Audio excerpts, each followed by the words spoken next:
میں سے، اور بائیں ہاتھ والے افسوس، بائیں ہاتھ والے کیا ہی عذاب میں ہوں گے، یعنی دوزخ کی لپٹ اور کھولتے ہوئے پانی میں،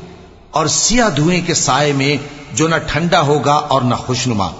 یہ لوگ اس سے پہلے عیش میں پڑے ہوئے تھے اور بڑے گناہ یعنی کفر پر اڑے ہوئے تھے، اور کہا کرتے تھے کہ بھلا جب ہم مر گئے اور مٹی ہو گئے اور ہڈیاں ہی ہڈیاں ہو گئے تو کیا ہمیں پھر اٹھنا ہوگا،